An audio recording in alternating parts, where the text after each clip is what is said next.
Hey, good afternoon to you. It is 3:06 here, News Talk 105.9 WMAL, where we are making sense of the news. Coming up today from the Trump campaign, Tim Murtaugh is here at 3:30. We'll get his reaction to Kamala Harris's big interview. Didn't she do great? Thomas Catanacci is here at 4 o'clock today from the Washington Free Beacon. We'll get into more details on Kamala Harris's flip-flops on energy production in the United States. She says she's in favor of energy now. And then at 5 o'clock from America First Legal, an attorney, Michael Ding, will be with us. We'll talk to him about the role that the Biden-Harris administration seems to have had in the arrest of Telegram founder Pavel Durov overseas. That's an important story, and it's about the threats to free speech everywhere. You can join us at 888-630-9625, 888-630-WMAL. Always appreciate your contributions. Kamala Harris, do you regret lying to us about Joe Biden's brain? Vice President Harris, you were a very staunch defender of President Biden's capacity to serve another 4 years. Right after the debate, you insisted that President Biden is extraordinarily strong. Given where we are now, do you have any regrets about what you told the American people? No, not at all. Not at all. No, I don't. Oh, I'm sorry. I need to apologize for lying to you? No, that's not happening. I'm not even going to begin to do that. And this interview, boy, I have to say, I had low expectations for it yesterday. Very low expectations for it yesterday. I mean, and for what CNN would do. I didn't realize that they would perfectly hit those expectations. It just was not good. Not good at all. Now, did CNN ask questions topically that I wanted to see asked? Yeah, they did. I'll give them that credit. But the way they asked them, every single one of these questions was gently delivered, as if it was gift wrapped. They put a bow on it. They lightly scented it, and they handed it to her, and they said, "Here, unwrap this. Go ahead. Have at it." So a very gentle interview yesterday. And I saw some numbers on it. It was something like 26 minutes of time that Kamala Harris and Tim Walz were on screen. And just 18 minutes of that time was time that Kamala Harris was answering questions. So a very, very short interview, at least very short airtime for whatever they captured from CNN, shared with us yesterday. And it was gentle question after gentle question. And contrast that with the way that CNN just treated JD Vance now 2 weeks ago. Over on X, Maze Moore has pulled this together. This is a great wrap. These are all the questions. Same person, Dana Bash. Dana, that's what she goes by. I always get that messed up. Dana Bash. This is the way she questioned JD Vance 2 weeks ago. I'm not going to play all of this. There's a lot of just Dana Bash here, but listen to the tenor of her questions. You guys seem to be struggling a little bit. Kamala Harris has been calling the shots. As who? There's no evidence that Kamala Harris threw him overboard, called you and Donald Trump, and that is weird. Sure. You're saying Tim Walz doesn't have affection for his wife? I don't even understand that. They have done both. They have both policies, and they are trying to define it. You have been on the campaign trail questioning Tim Walz's military record. Governor Walz served 24 years. Sure. He even stayed after he could have retired because of 9/11, more than the country asked of him.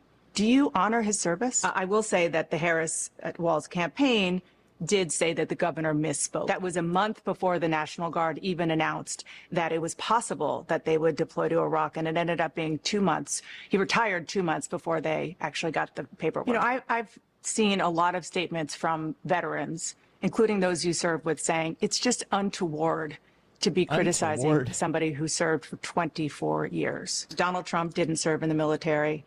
He received a medical draft deferment. Do you find that shameful, too? I mean, he really honors our veterans. You think he honors had me phones for my service. You wrote the foreword for a new book by Heritage Foundation President Kevin Roberts. Sure.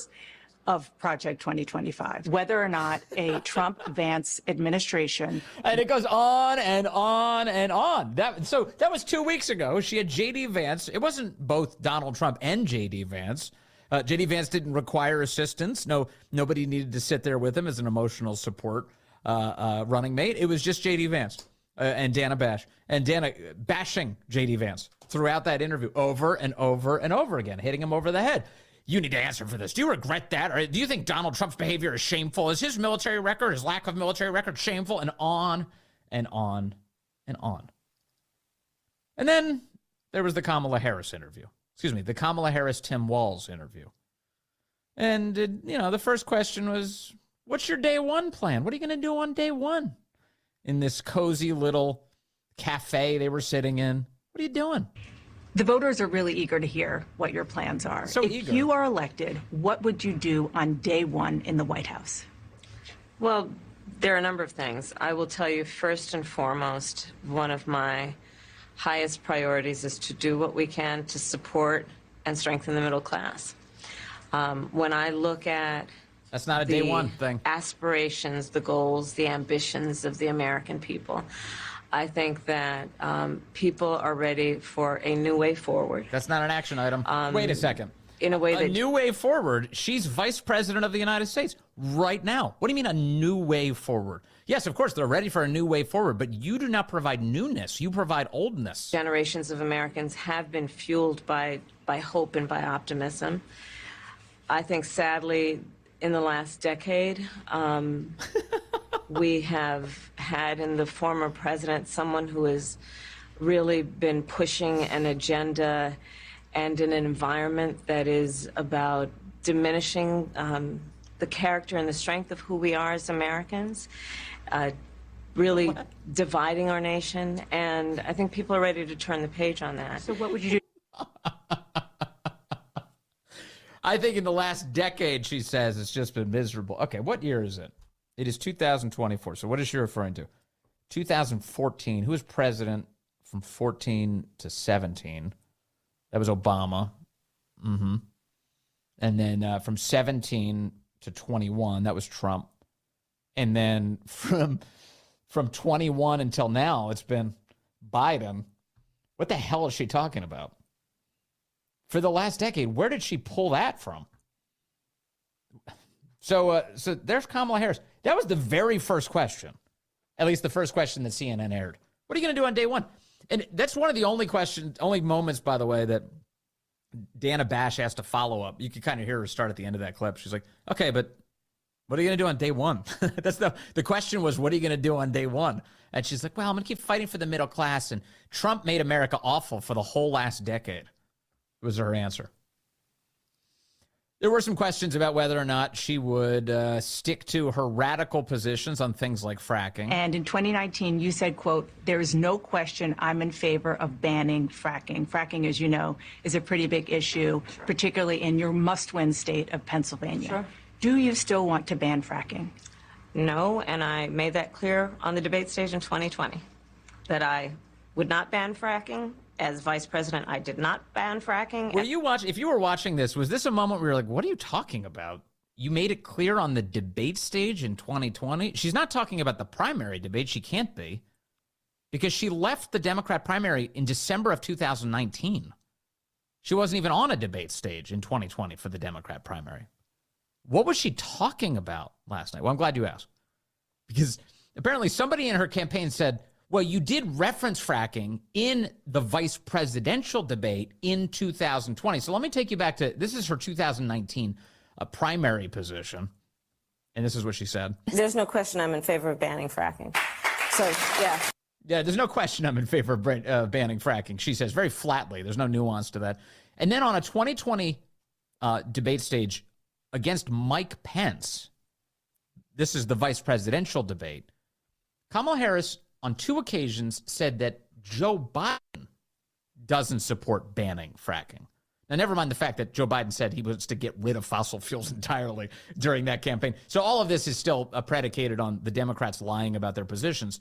But here's Kamala Harris, 2020. She doesn't say, I don't want to get rid of fracking. She says, as Joe Biden's running mate, he doesn't want to get rid of fracking, she claimed. Joe Biden will not end fracking. He has been very clear about that. Look, Senator Harris, you're entitled to your own opinion, but you're not entitled to your own facts. You yourself said on multiple occasions when you were running for president that you would ban fracking. Sure. So, first of all, I will repeat, and the American people know, that Joe Biden will not ban fracking. That is a fact. That is a fact. She just said it twice so that you know it's a fact. Of course, it wasn't a, quote, fact. Biden had promised during that campaign that he wants to end fossil fuels. End fossil fuels. Now, where else do we go? Okay, so CNN last night asking about, hey, what made you change so many of your positions? This was in the CNN tease yesterday ahead of the actual interview. What made you change that position at the time? Well, let's be clear. My values have not changed. I believe it is very important that we take seriously what we must do to guard against what is a clear crisis in terms of the climate. And to do that, we can do what we have accomplished thus far. The Inflation Reduction Act, what we have done to... We can do what we have accomplished thus far. That's as clear as mud. Invest, by my calculation, over probably $1 trillion over the next 10 years, investing in a clean energy economy. What we've already done, creating over 300,000 new clean energy jobs. That tells me, from my experience as vice president, we can do it without banning fracking. And oh, this is so mindless. We're going to have a conversation coming up with Thomas Catenacci at 4 o'clock from the Washington Free Beacon, and I want to get into the details on fracking. The left's orthodoxies here don't even make sense, because their position, to the extent that you can establish one, is we have to limit carbon emissions, right? They say, well, CO2, we can't put out so much CO2. It's changing the climate. And, of course, never mind the fact that the climate is adaptive. As it gets different inputs, it outputs different things, including it produces more clouds, for instance, which blocks more sun, which has a cooling effect on the earth. In a high carbon dioxide environment, plants flourish to unseen levels and absorb more of that carbon dioxide and produce more oxygen. Never mind all of that.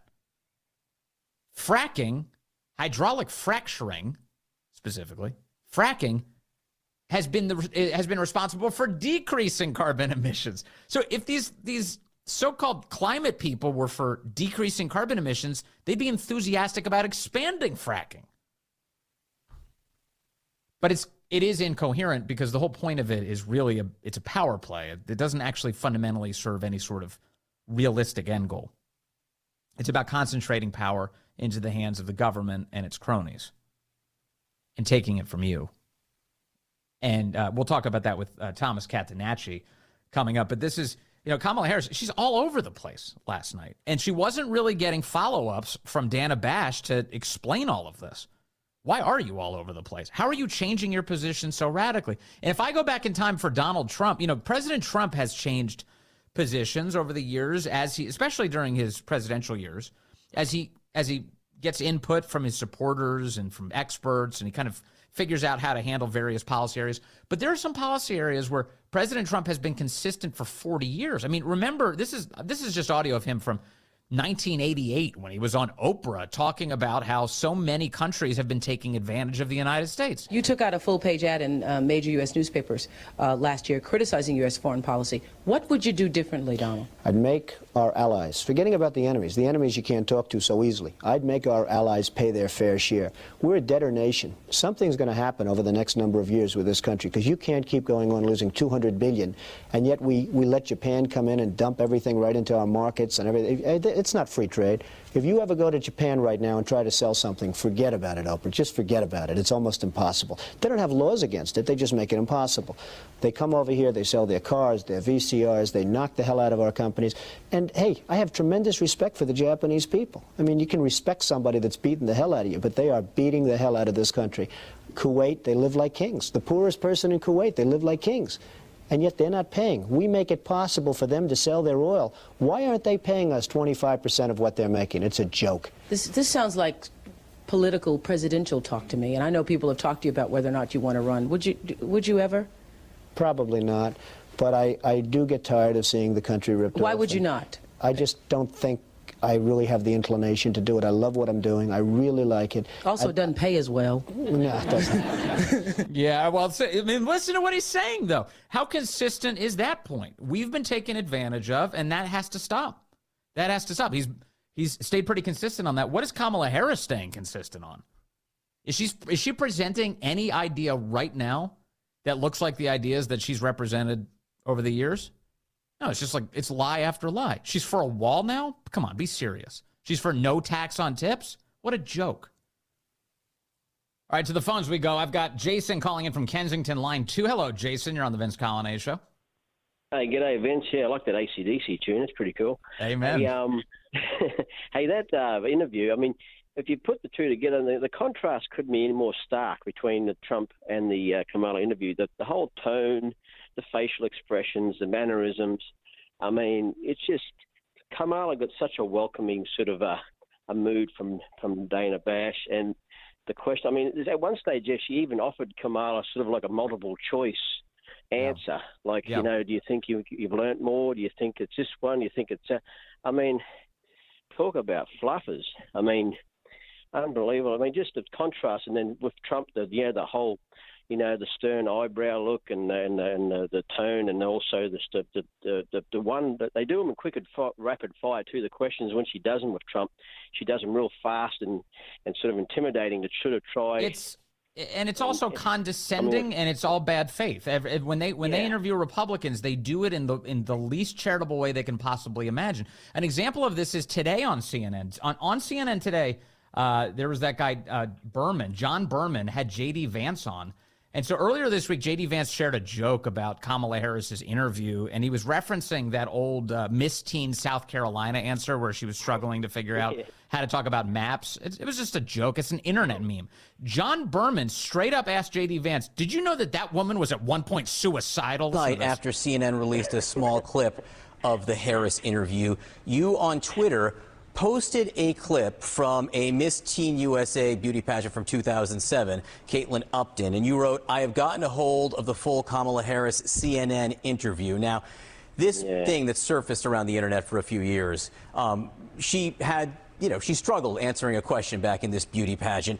I'm not sure you're aware, in 2015, Kate Upton did an interview in New York Magazine about all the social media attention this clip got, and she said, I definitely went through a period where I was very, very depressed, but I never let anybody see that stuff except for people I could trust. I had some very dark moments where I thought about committing suicide. I mean, you've got to be crapping me. That's the presentation they give to a Republican candidate. You can't even share a meme now. You have to investigate the life of every character in the meme before you share it on the internet if you're a Republican, for fear that they're going to use that against you. Yeah, that's, I mean, that the power to ignore is their worst thing. Is they'll just ignore a lot of, you know, blatant lies and facts, and then they'll just dig so deeply and hunt down any sort of thing that's negative for the other interview. It's incredible. I mean, you just wonder at some stage, they actually sort of look in the mirror and just say, you know, how long can I do this? I mean, how long can I be this immoral?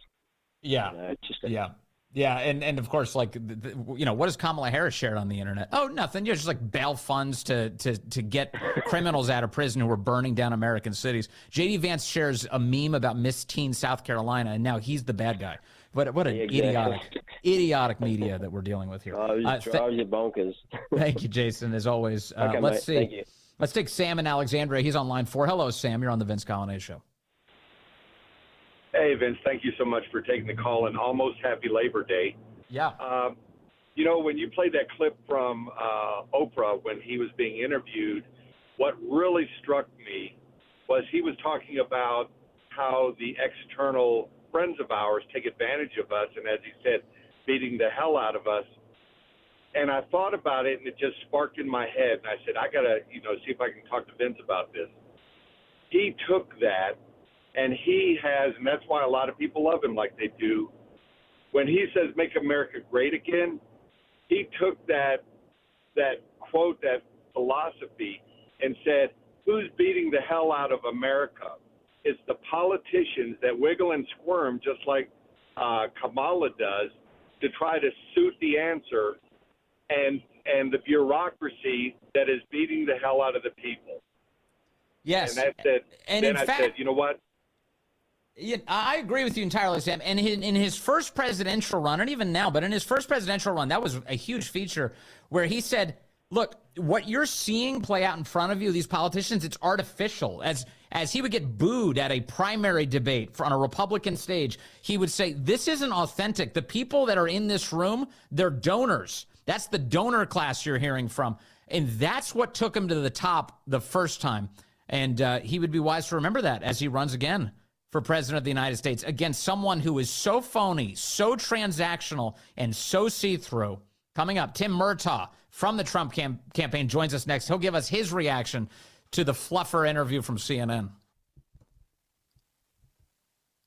Hey, good afternoon to you.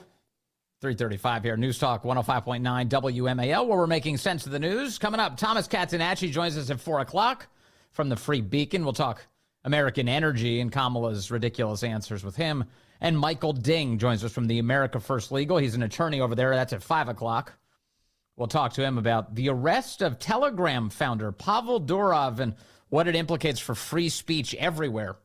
You can join us, 888-630-9625, 888-630-WMAL. Does Kamala Harris regret screwing up the economy? You talked about, you call it the opportunity economy. You are well aware that right now many Americans are struggling. There's a crisis of affordability. One of your campaign themes is we're not going back. But I wonder what you say to voters who do want to go back when it comes to the economy specifically, because their groceries were less expensive, housing was more affordable when Donald Trump was president. Well, let's start with the fact that when Joe Biden and I came in office, during the height of a pandemic, we saw over 10 million jobs were lost. People, I mean, literally, we were all tracking the numbers. Hundreds of people a day were dying because of COVID. The economy had crashed. More people died due to COVID under Biden and Harris than under Trump. In large part, all of that because of mismanagement by Donald Trump of that crisis. When we came in, our highest priority was to do what we could to rescue America. And today, we know that we have inflation at under 3%. A lot of our policies have led to the reality that America recovered faster than any wealthy nation around the world. But you are right. Prices, in particular for groceries, are still too high. The American people know it, I know it. Which is why my agenda includes what we need to do to bring down the price of groceries. For example, dealing with an issue like price gouging. What a joke. All right. For more on last night's interview, again, if you can call it that, Tim Murtaugh joins us. He's a senior advisor to the Trump 2024 campaign and joins us on the phone. Hello, Tim. Hey, Vince. How you doing? I'm doing all right, and I'm analyzing the 18 minutes of footage we have from Kamala Harris last night. What did you find intriguing from it all? Well, that answer right there is just unbelievable. There you have. This is what she cannot be allowed to get away with, and I think we're going to try to hold her to this. She cannot run as an outsider when she is the incumbent vice president of the United States. She just can't be allowed to do that. And so it's really pretty great to hear her. And we have a TV ad on the air right now in a lot of the battleground states that kind of tracks this. It's wonderful to hear her talk about how bad inflation is and how expensive the cost of living is for regular Americans, because it's as though she hasn't been in office for 3.5 years. And when we remind people that these are actually her policies, you know, it's the Biden-Harris administration. They branded it that way from the very first day. Her name is on the door. She's responsible for all these things. And she turns to this ridiculous price gouging thing, which the Washington Post, they had a headline in the column that said, when your opponent is calling you a communist, maybe don't propose price controls. Right. She turns to that. The margin of profit in a grocery store is like 1%. Grocery stores don't gouge people. It's the inflation that's doing it. And she wants us to turn the keys back over to the same person who set the thing on fire in the first place. She's crazy. So it's the Trump campaign's job to point all that stuff out. Right, and Kamala Harris, unlike a lot of vice presidents, was way more instrumental in advancing that inflation. She cast more tie-breaking votes than any vice president in American history, in particular for the very spending bills that you and I are talking about. She had her hands involved in that decision. Yeah, and this follows the same track that leftists always do when they get the power of government and they get at the controls. They try to enact these quasi-socialist and in some cases full-on socialist programs, and when they inevitably fail, the only conclusion they draw from that is that they didn't do it enough. Right. So the next thing is, let's go back in and dump more money down into the machine down there, and let's see what happens the second time. And we know what happens. It drives inflation through the roof. And that is precisely what she's going to do. She's going to try to find people to accuse of being guilty of contributed to inflation when she should be actually looking within. And these tie-breaking votes that she cast, I mean, it really set this country on the path towards the inflation that everybody's suffering. And another thing that people point out would, like, say, they're saying, oh, look at the inflation is coming down now, but the prices haven't. It's like, it's a good analogy to say, if I gain 20 pounds 1 year, and then the following year I gained 10 pounds, and then the third year I only gained 3 pounds. Well, my rate of increase is really slowed down, but I've still gained 33 pounds if I'm keeping track of the math right. So it's none of her excuses work. Yes, we're still barreling forward, and prices are still going up. All right, so let me move to a different issue. The Biden-Harris administration over the past 3.5 years has not been shy about kicking open America's borders and importing foreign nationals by the millions. Kamala Harris was asked about this, not in that way, but was asked about this last night. Take a listen. Another issue, big one, is immigration. As vice president, you were tasked with addressing the root causes of migration in southern countries and northern part of Central America. The northern part of Central America that affects the southern border of the U.S. During the Biden-Harris administration, there were record numbers of illegal border crossings. Why did the Biden-Harris administration wait 3.5 years to implement sweeping asylum restrictions? Oh, how generous. Well, first of all, the root causes work that I did as vice president, that I was asked to do by the president, has actually resulted in a number of benefits, including historic investments by American businesses in that region. Oh, thank God. The number of immigrants coming from that region has actually reduced since we began that work. But I will say this, that Joe Biden and I and our administration worked with members of the United States Congress on an immigration issue that is very significant to the American people and to our security, which is the border. And through bipartisan work, including some of the most conservative members of the United States Congress, a bill was crafted, which we supported, which I support. And Donald Trump got word of this bill that would have contributed to securing our border. And because he believes that it would not have helped him politically, he told his folks in Congress, don't put it forward. He killed the bill. All right. Tim Murtaugh, would you pull the meat out of that word salad? What do you make of it? Well, that bill was a garbage bill. That was primarily a Ukraine funding bill. It was not a border security bill, and the bill was rightly killed. She spent a week when she became the presumed nominee of the Democrats there. She spent a week running around, spending a lot of energy trying to convince everyone that she was never named the border czar, right? Do you remember that little kerfuffle? Well, The fact is that the two of them, Biden and Harris, ran in 2020 as a team that was going to, and they did it, the first administration in history that actually unsecured the American border with Mexico. That's exactly what they set out to do, and it's what they campaigned on, and it's what they've done. For 3 years, they told us that the border was secure. And then all of a sudden, when they were forced to admit that it's not secure because the images on television are just too much to ignore, when they were forced to admit that, guess what? They want to blame on good old Donald Trump because he's the guy that they can always pin stuff on when they don't want to take responsibility for their own actions. But that's exactly what they did. They destroyed any security with that was at the southern border to this country, and now they're looking for someone to blame only because it became a political problem for them, right? Not because of the national security threat to the United States. It's because it was inconvenient for them politically.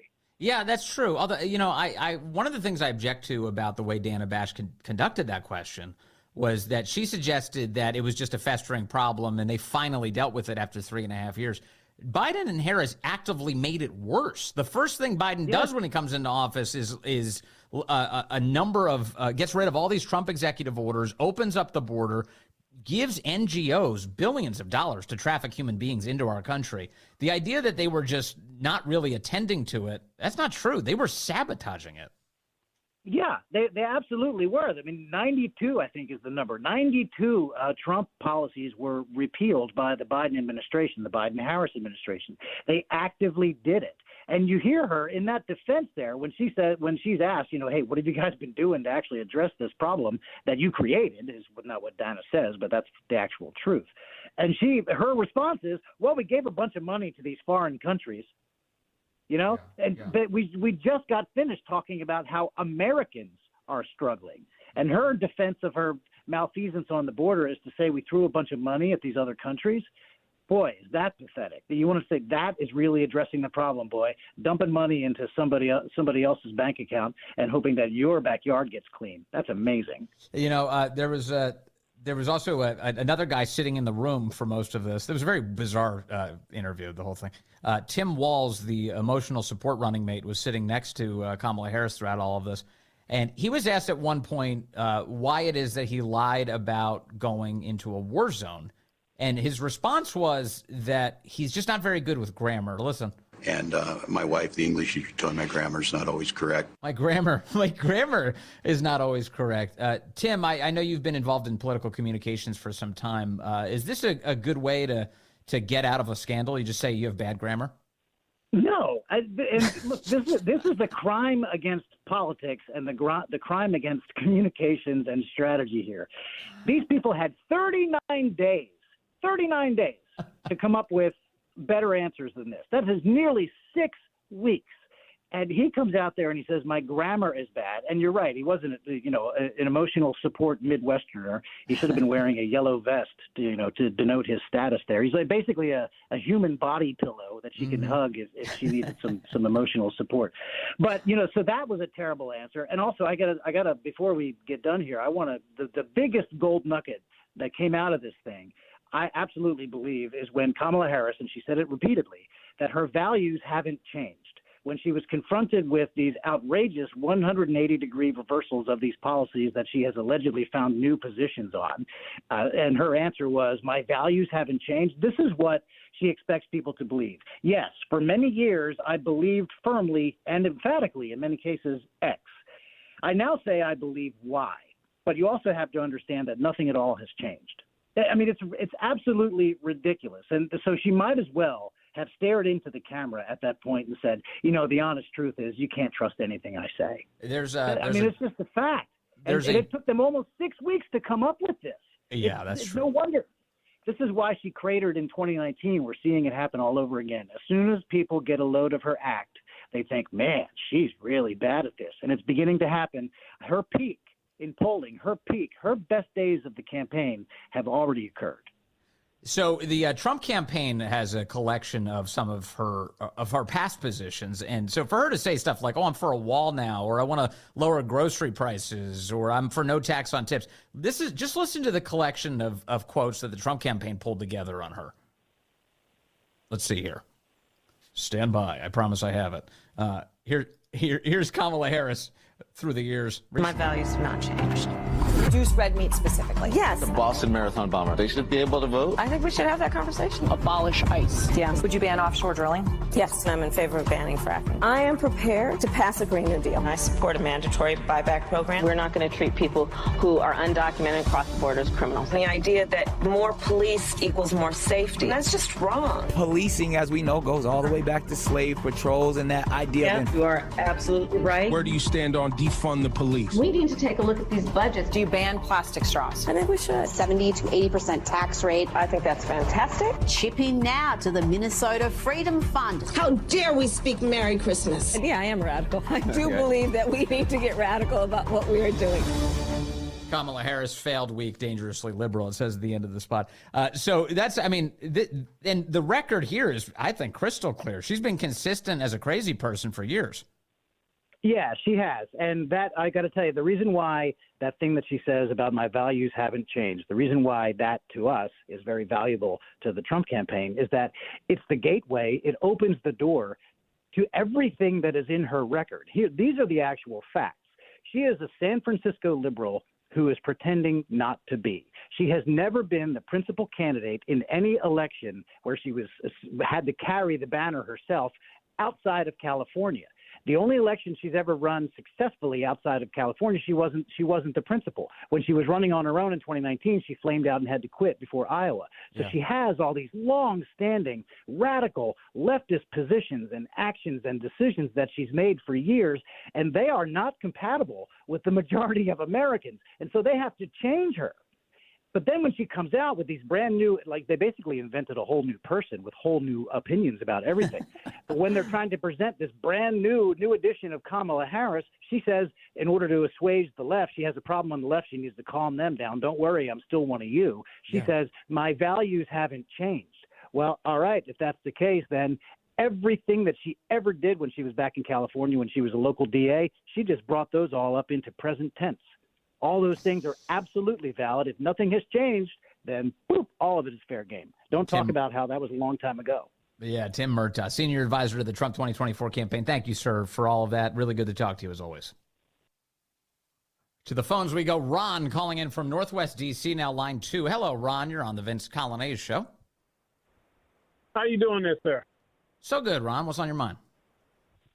I am so glad you got this time slot. I haven't been happy with it since Sean Hannity, and you've done him proud. Well, I am very appreciative that you like the show. Thank you, Ron. What's on your mind today, sir? Well, my problem is that it just seems like the Republicans want to play by the Queensberry rules, and the Democrats want to just simply, do anything and everything. Yes, and they're hiding shivs in their socks. Yeah. Yeah, the Republicans don't advertise. We have the truth. So that's the biggest thing for us. But the truth is scary, and we need to put that fear in people so they get out and vote. And that's my biggest problem. Elaborate on that. When you say truth, are you thinking of something in particular? Well, the fact that the borders are wide open and nobody's saying nothing about it. Not as far as we're not advertising like we're supposed to. Yeah. If the candidates are Republicans, all they have to do is just say, look at all the states that are run by Democrats. They're going down, and everything. Yep. Crime is up and poverty is up. They don't advertise what's the truth. This is the truth. And, Democrats use fear. Now, I'm a black male, and I'm 63 years old. And it was Chris Plant that got me out of the lie of the Democrats. And I didn't even know Abraham Lincoln was a Republican. I had to find out from this show. Wow. So, they try to keep us in the dark. So we need to advertise and let people know this is why your life is this bad. That's our problem as far as the party. We need to advertise. Let people know. Chris Plant has a phrase about this, too, that what you're talking about, information dominance and the fact that the left controls so many of the levers of communication.